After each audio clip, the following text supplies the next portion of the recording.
Okay, I'm proud to be joined by my colleague Jeff Merkley, and thank him for being here.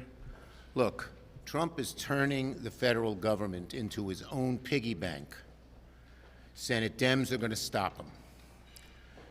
Trump's nearly $2 billion MAGA slush fund and the blank check he gave himself and his family to evade all taxes is one of the most depraved schemes ever launched by a president. I can't think of any other one that competes in its depravity, its gall, and its just disdain for the American people. This corruption is in broad daylight. It's self-dealing with a government seal. Trump sued his own government, had his own Justice Department settle the case, and is now trying to use taxpayer dollars to pay off his MAGA allies, billionaire buddies, and cop-beating insurrectionists. And let's be clear, Trump has not killed this slush fund. He has not revoked the special tax immunity he gave himself and his family. He has not ended the corruption.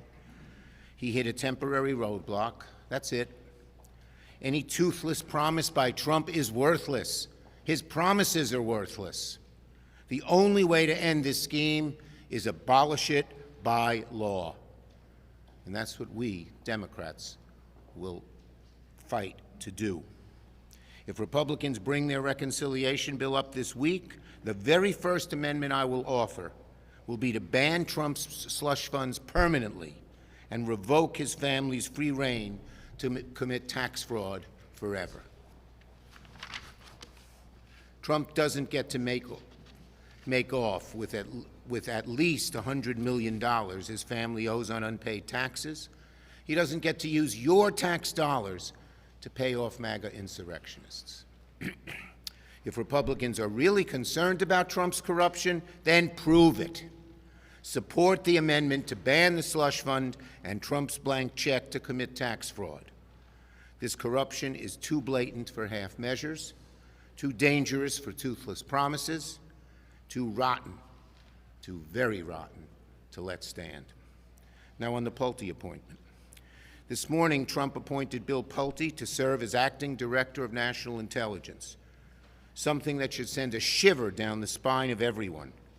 Bill Pulte has proven himself willing to act as a Trump political puppet, filing baseless, outrageous, politically motivated charges on Trump's behalf.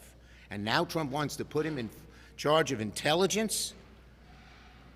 Americans need an intelligence chief to be loyal to the facts. If you're not loyal to the facts and intelligence, you're not protecting our security. He needs the intelligence and security teams to pay attention to the security of the nation, not to the political interests of one man, which is what Pulte has done over and over and over again, just paid attention to the political interests of one man. At a time of growing threats around the world, Trump's choice makes one thing clear. He's not looking for independent intelligence. He's looking for political validation. The intelligence community exists to protect the American people, not to serve as another instrumentality of presidential retribution.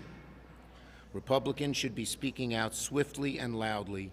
The job is too important. Senator Merkley. President Trump's Cash for Cronies fund sets an American record in corruption. Think about the Teapot Dome. What did that involve? A $400,000 loan and bribe given to an Interior Secretary to do a lease to oil companies for oil and gas in Teapot Dome, Wyoming. $400,000. Definitely corruption, but nothing on the scale of Trump's Cash for Cronies. Or how about Jack Abramoff? That resonates in many of our memories. Golfing trips and fancy dinners. He was characterized as the man who bought Washington. That just constitutes pennies in the couch compared to the scale of a president suing himself, giving himself $1.8 billion to hand out to his cronies and supporters. You know, I asked the acting Attorney General about the structure he was setting up for this fund. And he said, well, there would be guidelines passed. And I asked him if he would insist that the guidelines include that folks who attacked police officers on January 6th could not get payments. And he demurred and wouldn't answer the question. I asked if he just encouraged those who would be on this group of 5 that would control this fund, or whether they would set guidelines to ensure people who had hurt, injured, assaulted police officers won't be funded. And again, he refused to answer. Who knows where this money would go, but here's what we do know.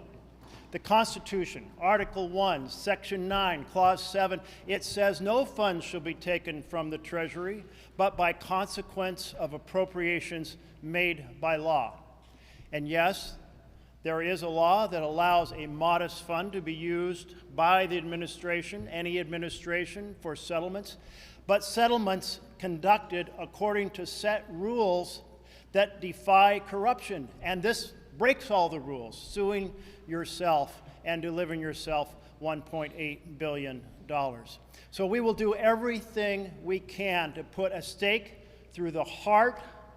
I mean, this isn't just a corrupt act, it's a symbol of the corruption that this administration has engaged in time and time and time again. Corruption that's driving up costs for all Americans. Corruption that's creating cynicism for our children about the future of our democratic republic. And we've got to end it, and we will. Thank you. Senator Merkley. Yes, right there, right here, this young man. On Graham Platner, are you satisfied with the explanations he's given for the controversies his campaign has faced right now? Are you concerned about what we've heard? I met with Graham Platner today. We're going to beat Susan Collins and take back the Senate. Yes. So you're saying that Janet Mill is your preferred candidate. There's been rattlings that she should get back in. You're standing behind Graham Platner, to be clear here? We're going to beat Susan With Collins Graham Platner? and take back the Senate. With Platner. Yes. Does Democrats sticking behind Graham Platner, does that hurt their credibility in attacking Ken Paxton? We're going to beat Susan Collins and take back the Senate. Any other subject you got? Any other subject? Yes, yes, you right there. On this, but do you believe that Janet Mills should unsuspend her campaign? We're going to beat Susan Collins and take back the Senate. Last one. You have not said if you're still endorsing Graham Platner. Are you still supporting Graham Platner? As I said, I endorsed Graham Platner. We're going to beat Susan Collins and take back the Senate. Thank you. Do you have any concerns about these cycles?